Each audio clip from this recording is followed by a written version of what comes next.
الطريق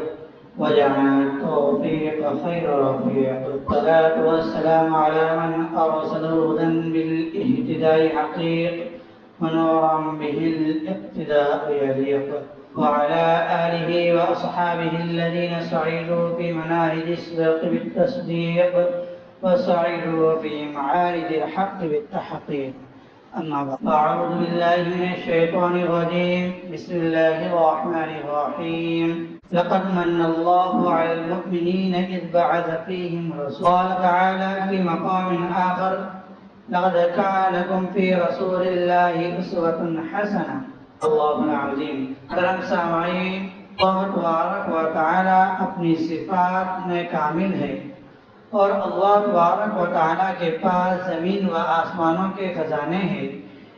یعنی اللہ تبارک و تعالی آسمانوں اور زمینوں کا خزانوں کا مالک ہے. اللہ تبارک و تعالی نے انسان کو بے شمار، بے حد، بے حساب نعمتیں عطا فرمائی ہیں کہ اگر اللہ تبارک و تعالی کسی کو بینائی نہ دے تو نابینا ہو جاتا ہے، اور کسی کو قوت گویائی نہ دے تو گونگا ہو جاتا ہے. اسی طرح کسی کو سماعت نہ دے تو بہرا ہو جاتا ہے. اسی طرح اللہ تبارک و تعالیٰ کسی کو پیروں سے محروم رکھے تو لنگڑا ہو جاتا ہے. تو اللہ تبارک و تعالیٰ نے انسان کو انگنت نعمتیں دی ہے. اللہ تبارک و تعالیٰ نے کسی نعمت پر اپنا احسان نہیں جتایا کہ ہم پر جتنی نعمتیں ہیں ان میں سے کسی بھی نعمت پر اللہ تبارک و تعالیٰ نے احسان نہیں جتایا ہے. سعدی رحمۃ اللہ علیہ فرماتے ہیں کہ اگر ہم نعمتوں کا حساب کرنے جائیں تو ہم حساب نہیں کر سکتے، اور اگر ہم نعمتوں کا شکر ادا کرنا چاہیں تو پھر شکر ادا نہیں کر سکتے. کہ وجہ یہ ہے کہ ہمیں ہر سیکنڈ میں دو نعمتیں اللہ تبارک و تعالیٰ کی جانب سے ہے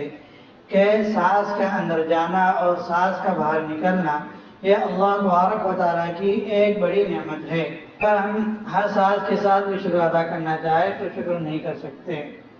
تو اللہ تبارک و تعالیٰ نے جو ہم پر نعمتیں نازل فرمائی ہے ان کا ہم پر احسان نہیں جتایا. لیکن ایک نعمت ایسی ہے کہ جب اللہ تبارک و تعالیٰ نے جب ہم کو عطا کی ہے تو اللہ تبارک و تعالیٰ نے احسان جتایا. کہ قرآن کی زبان میں اللہ تبارک و تعالیٰ فرماتے ہیں: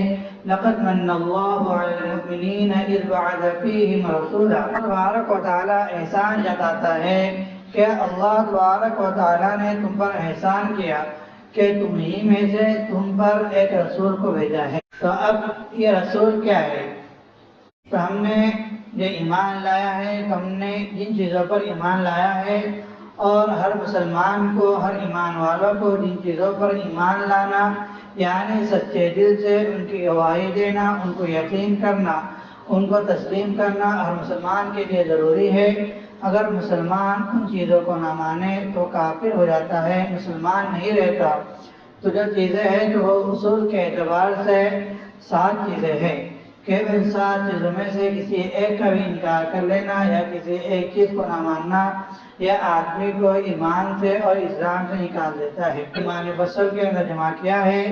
کہ ایمان مفصل یہ ہے کہ آمنت باللہ و ملائکتہ و کتبہ، کہ ایمان لائے ہم اللہ پر اور اس کے فرشتوں پر اور اس کے رسولوں پر. تو یہاں پر ایک ہمارا ایمان رسولوں پر ہے. رسول پر ایمان ہو تو کس طرح ہو؟ تو یہ ہے کہ اللہ تبارک و تعالیٰ نے عالم ارواح میں انسانوں سے ایک عہد لیا تھا کہ اللہ تبارک و تعالیٰ نے فرمایا تھا: الست بربکم، کیا میں تمہارا رب نہیں ہوں؟ تو سبھی انسانوں کے روحوں نے اس وقت کہا تھا: قالوا بلی ربنا، کہ آپ ہی ہمارا رب ہے اور ہم اس پر گواہ ہے. لیکن جب دنیا میں انسان کو اللہ تبارک و تعالیٰ نے وجود بخشا ہے تو انسان اپنی حقیقت کو بھول گیا، اپنے مالک کو بھول گیا. تو اللہ تبارک و تعالیٰ نے انسان کی ہدایت کے لیے، انسان کو صحیح راستہ دکھانے کے لیے اور انسان کا اپنا تعلق خدا تعالیٰ سے، اپنے مالک سے، اپنے رب سے جوڑنے کے لیے اللہ تبارک و تعالیٰ نے رسولوں کا سلسلہ جاری فرمایا. اور رسول اس دنیا میں انسانوں کی ہدایت کے لیے آتے تھے. تو اللہ تبارک و تعالیٰ نے انبیاء اور رسول 1,24,000 کم و بیش انسانوں کی ہدایت کے لیے بھیجے ہیں۔ سب سے پہلے نبی اور سب سے پہلے رسول حضرت آدم علیہ السلام ہے، جو ابو البشر ہے اور جو تمام انسانوں کے والد ماجد ہے، کہ حضرت آدم علیہ السلام سے ہی یہ دنیا وجود میں آئی ہے اور انسانوں کی نسل حضرت آدم علیہ السلام کے ذریعے سے چلی ہے۔ آدم علیہ السلام سے اللہ تبارک و تعالیٰ نے انبیاء اور رسول کا سلسلہ نازل فرمایا، جاری فرمایا۔ جیسے جیسے ضرورت پڑتی گئی اللہ تبارک و تعالیٰ نے رسولوں کو بھیجتے رہے، انبیاء اور نبی کو بھیجتے رہے۔ پھر سب سے آخر میں سرکار دو عالم تاجدار مدینہ محمد عربی صلی اللہ علیہ وسلم کو مبعوث فرمایا کہ آپ صلی اللہ علیہ وسلم جب اس کائنات میں آئے تو اللہ تبارک و تعالیٰ نے اس کائنات کے لوگوں پر، انسانوں پر اپنا احسان جتایا۔ وَلَقَدْ مَنَّ اللَّهُ عَلَى الْمُؤْمِنِينَ إِذْ بَعَثَ فِيهِمْ، تبارک و تعالیٰ احسان جتاتا ہے کہ تمہیں میں سے ایک رسول کو بھیجا۔ تو رسول جو ہے تو یہ انسانوں کی ہدایت کے لیے ہے، اور رسول یہ انسانی ہوتا ہے، بشر ہی ہوتا ہے، لیکن افضل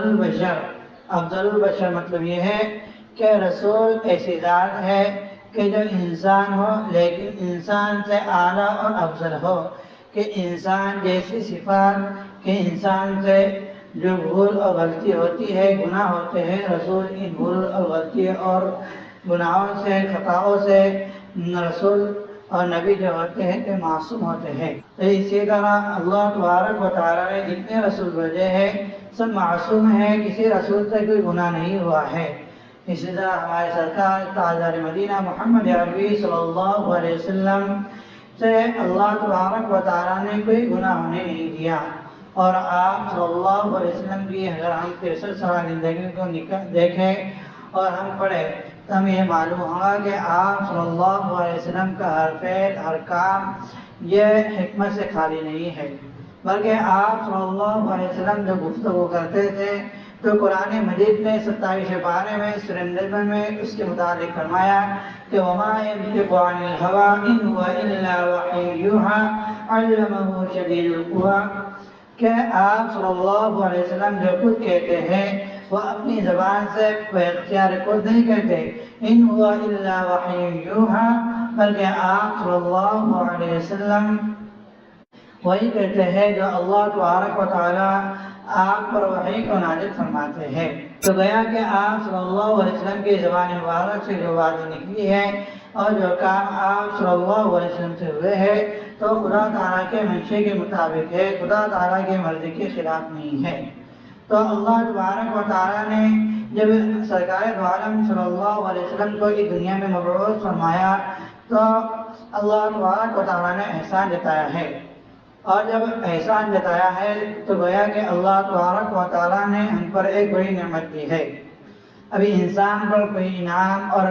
نعمت دی جاتی ہے تو انسان سامنے والے کا شکر ادا کرتا ہے، اس کا احسان مند ہوتا ہے اور اس سے محبت کرتا ہے۔ تو اسی طرح اللہ تبارک و تعالیٰ نے ہم انسانوں پر اپنی رحمت سرکار دو عالم صلی اللہ علیہ وسلم کو مبعوث فرمایا، تو یہ اللہ تبارک و تعالیٰ کا انعام ہے۔ تو ہمیں اللہ تبارک و تعالیٰ کے انعام سے محبت رکھنی ہے اور خود منعم حقیقی اللہ تبارک و تعالیٰ سے بھی محبت رکھنا ہے۔ تو بات یہ ہے کہ اللہ تبارک و تعالیٰ سے محبت رکھنا، اس کے انعام سے محبت رکھنا ہے، اور اس کے انعام سے محبت رکھنا اللہ تبارک و تعالیٰ سے محبت رکھنا ہے۔ اگر کوئی شخص اللہ تبارک و تعالیٰ سے اور اس کے رسول سے محبت نہیں رکھتا تو وہ ایمان والا نہیں۔ اسی طرح ایک شاعر نے اپنے شعر میں کہا کہ محمد سے وفا تو ہم تیرے ہیں، کہ محمد سے وفا تو ہم تیرے ہیں، یہ جا چیز ہے کہ لوح و قلم تیرے ہیں۔ یعنی ہے کہ اگر ہم آپ صلی اللہ علیہ وسلم کو ماننے والے، ان سے محبت کرنے والے ہوں گے تو جہاں کی ساری چیزیں ہماری ہوں گی۔ کیسا آپ اللہ تبارک و تعالیٰ نے تیسرے بارے کے اندر فرمایا کہ قُلْ إِن كُنتُمْ تُحِبُّونَ اللَّهَ فَاتَّبِعُونِي يُحْبِبْكُمُ اللَّهُ وَيَغْفِرْ لَكُمْ ذُنُوبَكُمْ، اے نبی آپ کہہ دیجیے کہ اگر تم اللہ تبارک و تعالیٰ سے محبت رکھتے ہو، یعنی اس کائنات کے انسان مسلمان اگر اللہ تبارک و تعالیٰ سے محبت رکھتے ہو تو آپ صلی اللہ علیہ وسلم کی اتباع کرو، آپ صلی اللہ علیہ وسلم کی پیروی کرو۔ پھر آگے اللہ تعالیٰ فرماتے ہیں کہ اگر تم سرکار دو عالم صلی اللہ علیہ وسلم سے محبت رکھیں گے تو یحببکم اللہ، تو اللہ تبارک و تعالیٰ بھی تم سے محبت رکھیں گے۔ اگر تم آپ صلی اللہ علیہ وسلم سے محبت نہیں رکھیں گے تو اللہ تبارک و تعالیٰ بھی تم سے محبت نہیں رکھیں گے۔ آپ صلی اللہ علیہ وسلم سے محبت رکھنے کا انعام یہ ہے کہ اللہ تبارک و تعالیٰ ہم سے محبت رکھیں گے اور اللہ تبارک و تعالیٰ ہماری خطاؤں کو، گناہوں کو بخش دیں گے۔ کہ قرآن مجید کے اندر ہے قل ان کنتم تحبون اللہ فاتبعونی یحببکم اللہ یغفر لکم ذنوبکم، کہ یغفر لکم ذنوبکم، کہ اللہ تبارک و تعالیٰ تمہارے ذنوب یعنی تمہارے گناہوں کو بخش دیں گے۔ یہ ہے کہ آپ صلی اللہ علیہ وسلم سے ہر مسلمان کو محبت رکھنا ہے۔ محبت رکھنا ہے کہ اللہ تبارک و تعالیٰ نے ایک جگہ فرمایا کہ النبی اولیٰ بالمؤمنین من انفسہم، کہ نبی انسانوں کے، یہ ہے کہ اللہ تبارک و تعالیٰ نے آپ صلی اللہ علیہ وسلم کو تمام کمالات میں، حسن جمال میں، ہر چیز میں یکتا بنایا ہے کہ آپ سے ہنسے، آپ کی طرح آپ کے فضل و کمال والا کوئی نہیں ہے۔ جب آپ اپنے فضل و کمال، اپنے احسان، اپنے خوبصورتی اور اپنے علم ہر چیز کے اندر کامل ہے، مکمل ہے، تو جو شخص تمام چیزوں میں کامل ہوتا ہے تو اس سے محبت کی جاتی ہے۔ تو اسی طرح آپ صلی اللہ علیہ وسلم سے عقلی طور پر بھی محبت کی جائے گی کہ آپ صلی اللہ علیہ وسلم تمام چیزوں کے اندر کامل ہے۔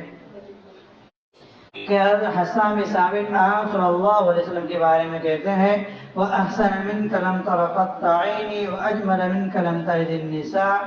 خُلِقْتَ مُبَرَّأً مِنْ كُلِّ عَيْبٍ كَأَنَّ خُلِقْتَ كَمَا تَشَاءُ، کہ حسان بن ثابت کہتے ہیں کہ میری آنکھوں نے آپ سے زیادہ حسین کوئی نہیں دیکھا، اور آپ سے زیادہ حسین آج تک کسی عورت نے نہیں جنا، اور آپ کو سب سے حسین پیدا کیا گیا ہے۔ اور پھر فرماتے ہیں کہ آپ کو ایسا پیدا کیا ہے جیسے کہ خالق کائنات نے آپ کو بنایا ہے۔ اور آپ صلی اللہ علیہ وسلم کے بارے میں ایک حدیث ہے، انس بن مالک رضی اللہ عنہ روایت کرتے ہیں کہ آپ صلی اللہ علیہ وسلم نے فرمایا کہ کوئی شخص اس وقت تک کامل ایمان والا مسلمان نہیں ہو سکتا جب کہ وہ اپنی جان سے، اپنے مال سے، اپنے اولاد اور ہر چیز سے مجھے محبوب نہ رکھے۔ اگر کوئی شخص آپ صلی اللہ علیہ وسلم کو دوسرے نمبر پر رکھتا ہے، اپنی جان کو، اپنی چیزوں کو پہلے نمبر پر لے آتا ہے تو وہ بھی مسلمان نہیں ہے۔ تو ہمارا حق یہ ہے کہ جب اللہ تبارک و تعالیٰ نے ہمارے لیے آئیڈیل اور نمونہ اور ہماری ہدایت کے لیے آپ صلی اللہ علیہ وسلم کو مبعوث فرمایا ہے اور اپنی ایک نعمت جو ہم کو دی ہے کہ ایسی نعمت کے جس پر اللہ تبارک و تعالیٰ احسان جتاتا ہے، تو ہمارا کام یہ ہے کہ ہم اس نعمت کی قدردانی کریں۔ اب یہاں پہ ایک سوال یہ ہوتا ہے کہ آپ صلی اللہ علیہ وسلم نے فرمایا کہ انا خاتم النبیین لا نبی بعدی، کہ میں آخری نبی ہوں، میرے بعد کوئی نبی نہیں آنے والا ہے۔ کیا آپ صلی اللہ علیہ وسلم نے نبوت کے سلسلے کو ختم کر دیا ہے؟ کیا آپ صلی اللہ علیہ وسلم نے ایک حدیث کے اندر فرمایا کہ میں اور قیامت ایک ساتھ مبعوث ہوئے ہیں، کہ آپ صلی اللہ علیہ وسلم کی جب امت ختم ہو جائیں گی تو قیامت آ جائیں گی۔ اس کی مثال کو یہ بیان کرتے ہیں کہ کسی جگہ اگر پروگرام ہو اور پروگرام میں پہلے مہمان خصوصی جو ہوتے ہیں، جو پروگرام کے مین جو ہوتے ہیں، تو ان کا بیان جو ہوتا ہے سب سے آخر میں ہوتا ہے، اور ان کی آمد اور ان کی جو انٹرویو ہوتی ہے تو سب سے آخر میں ہوتی ہے۔ ان سے پہلے جو کم درجے کے لوگ ہوتے ہیں وہ آتے ہیں اور اپنی گفتگو کر کے بات ختم کرتے ہیں۔ تو اسی طرح اللہ تبارک و تعالیٰ نے جب اس کائنات کو بنایا تو سب سے پہلے حضرت آدم علیہ السلام کو نبی بنا کر بھیجا، پھر اس کے بعد حضرت شیث علیہ السلام کو، پھر ادریس علیہ السلام کو، اسی طرح باری باری انبیاء علیہ السلام آتے گئے، پھر یہاں تک کہ حضرت عیسیٰ علیہ السلام کا زمانہ آیا تو حضرت عیسیٰ علیہ السلام نے بشارت دے دی انجیل کے اندر کہ من بعد اسمہ احمد، کہ میرے بعد ایک رسول ہوں گے کہ جن کا نام احمد ہوں گا، جس کا ذکر اللہ تبارک و تعالیٰ نے قرآن مجید کے 3 پارے میں فرمایا ہے۔ تو حضرت عیسیٰ علیہ السلام نے بشارت دے دی۔ پھر آپ صلی اللہ علیہ وسلم مہمان خصوصی اور مین کے طور پر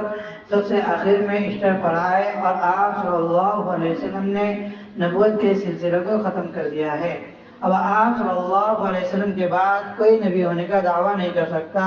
بلکہ جو بھی نبی ہونے کا دعویٰ کرے تو جھوٹا ہے کہ مکار ہے۔ کہ آپ صلی اللہ علیہ وسلم کی زندگی میں بہت سے کہ اسود اور مسیلمہ کذاب بہت سے لوگوں نے یہ نبی ہونے کا دعویٰ کیا تھا، لیکن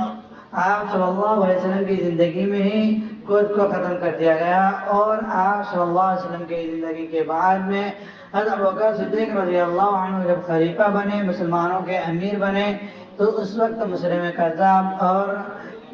طلحہ وغیرہ کو قتل کیا گیا۔ اور آپ صلی اللہ علیہ وسلم فرمایا کہ کئی ہزاروں نبی کے دعوے کرنے والے ہوں گے، تو اسی طرح نبی کے دعوے کرنے والے ہر زمانے میں آتے رہے ہیں۔ کہ ہمارے ملک میں جب انگریز آیا تو انگریز نے اپنا ایک ایجنٹ اور ایک بناوٹی نبی کھڑے کیا، جسے غلام احمد قادیانی سے لوگ یاد کرتے ہیں، کہ جس کا فتنہ ہمارے ملک میں نہیں آیا ہے، لیکن فتنے کا ذکر پہلے کر دینا تاکہ لوگوں کو اس کے بارے میں آگاہی ہو جائے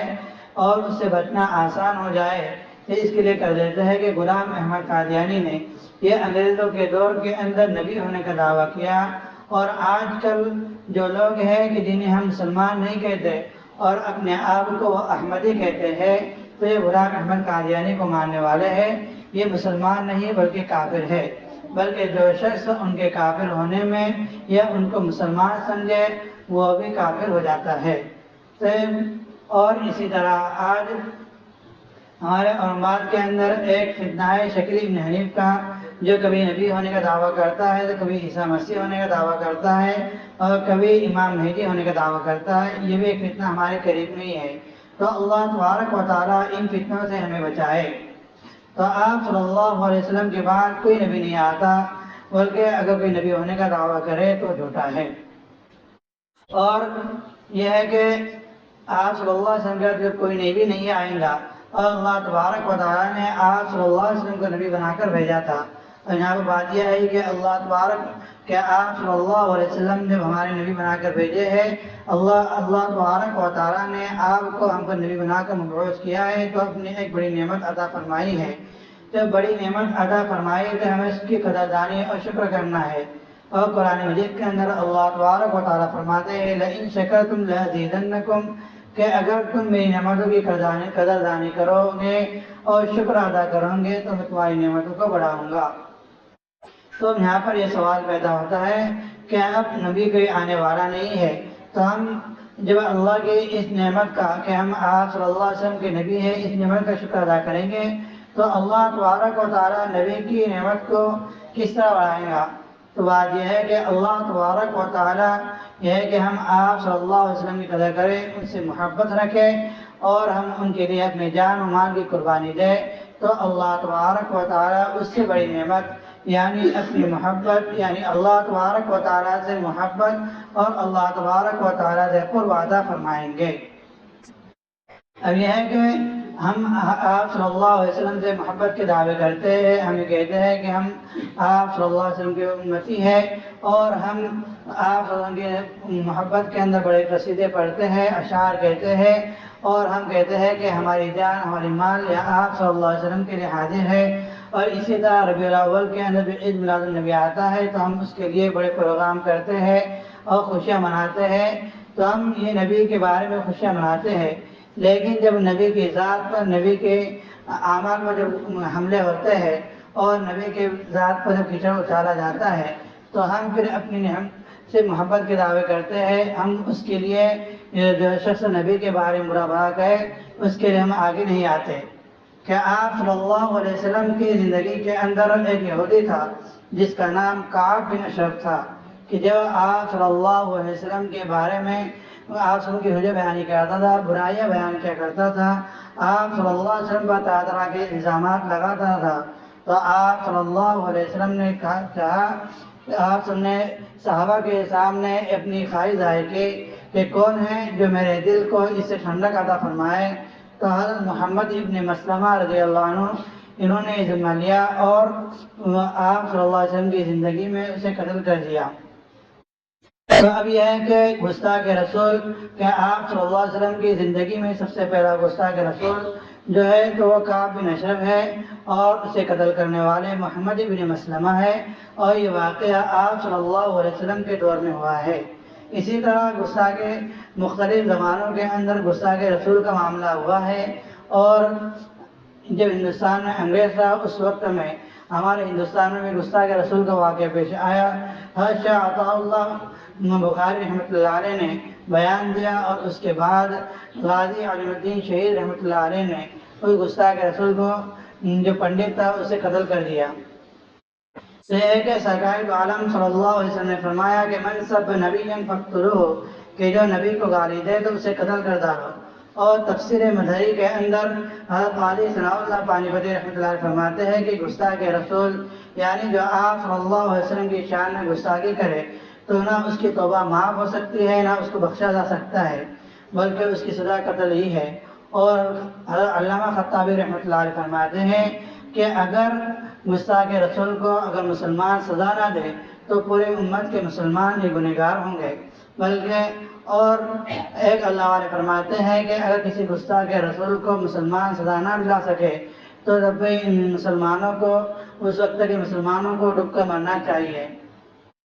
تو اب ہم ملک ہندوستان میں ہیں اور یہاں پر اسلامی قانون نافذ نہیں ہے، تو ہم یہاں پر گستاخ رسول کو قتل نہیں کر سکتے، اپنے قانون کو اپنے ہاتھ میں نہیں لے سکتے، لیکن گستاخ رسول کو ہم اپنا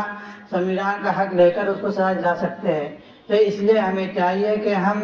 اپنی آواز کو اٹھائیں کہ ہمیں جو ہمارے نبی آپ صلی اللہ علیہ وسلم ہے کہ آپ صلی اللہ علیہ وسلم نے فرمایا کہ جو شخص کو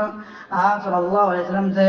جو شخص اپنی جان اور مال اور اپنی اولاد سے بلکہ ہر چیز سے آپ صلی اللہ علیہ وسلم کو محبوب رکھیں گا تو وہ کامل مومن ہے، اور جو شخص اگر دوسری چیزوں کو آپ پر برتری دے تو ایمان والا نہیں ہے۔ تو اس لیے ہمیں چاہیے کہ ہم اپنی محبت کا ثبوت دیتے ہوئے ہم اپنی آوازوں کو اٹھائیں اور ہم آگے بڑھیں۔ کہ حضرت عمر فاروق رضی اللہ عنہ نے آپ صلی اللہ علیہ وسلم کے سامنے کہا کہ مجھے آپ تمام دنیا کی چیزوں سے محبوب ہے لیکن اپنی جان سے زیادہ محبوب نہیں ہے، تو آپ صلی اللہ علیہ وسلم فرمایا کہ پھر تم مومن نہیں ہو سکتے۔ پھر اس کے بعد حضرت عمر فاروق رضی اللہ عنہ نے فرمایا کہ الحمدللہ کہ مجھے آپ سے محبت اپنی جان سے ہے۔ تو یہاں پر یہ ہے کہ حضرت عمر فاروق رضی اللہ عنہ نے یہاں پر فرمایا کہ جب انسان کو کوئی کانٹا چبھتا ہے، کوئی تکلیف پہنچتی ہے تو اسے تمام چیزوں کے مقابلے میں چاہے وہ کسی سے کتنی بھی محبت رکھتا ہو تو اسے اپنی جان پیاری ہوتی ہے، لیکن جب آپ صلی اللہ علیہ وسلم فرمایا کہ اپنی جان سے بھی زیادہ محبت نہیں کر سکتے جب تک وہ مسلمان نہیں ہو سکتے، تو حضرت عمر فاروق رضی اللہ عنہ نے دل کو ٹٹولا